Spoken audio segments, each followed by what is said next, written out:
எடுக்க போகிறோம்னா என்ன செய்யணும், அதுக்கேற்ற மாதிரி நாங்கள் ப்ளீட் பண்ணி வச்சுருக்கோம். ஓகே, இந்த பகுதியை நாங்கள் ப்ளீட் பண்ணி வச்சுருக்கதை இனி என்ன செய்யணும், அரேஞ்ச் பண்ணணும். எப்படி அரேஞ்ச் பண்ணணும், இதுதான் இடுப்பு பகுதி என்றால் இந்த பகுதியை அப்படியே ஃபிக்ஸ் பண்ணிட்டு இதுதானக்கா கொஞ்சம் விரிக்க கஷ்டமாக இருக்கா? விரிக்க ஓகே. அந்த பிளிக்ஸ் ஃபர்ஸ்ட் எதெந்த உள்ளாமா பிடிக்கும். சரி, இந்த பகுதி விளங்குதா? இது ஓகே. இப்படி எடுக்கும் போது பாருங்க, இது எழுதி வாங்க.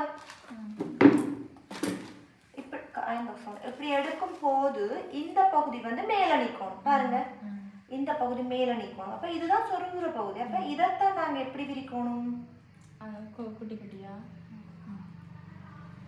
இப்படி விரிக்கணும் பாருங்க. பார்டரும் ஒரே சேமா நிக்கணும். பார்டரும் இப்ப ஒரு அளவு நேராக்கணும் நாங்க. ஓகே, நேராக்கினோம்னா ஓகே. இப்போ இது எந்த அளவு தூரத்துக்கு நாங்கள் எடுக்கணுமோ, ப்ளஃப்லி எங்களுக்கு எந்த அளவு வேணுமோ நாங்கள் அந்த அளவு தூரம் அயன் பண்ணணும். இங்கே முதலெல்லாம் நாங்கள் விரிச்சு அயன் பண்ணாங்க. இப்போ என்ன செய்கிறோம், கையிலேயே எடுத்துடணும். ஹேண்ட் ப்ராக்டிஸ் வர வர அதுக்கேற்ற மாதிரி மாறிக்கொண்டு வரணும். சரிதானே?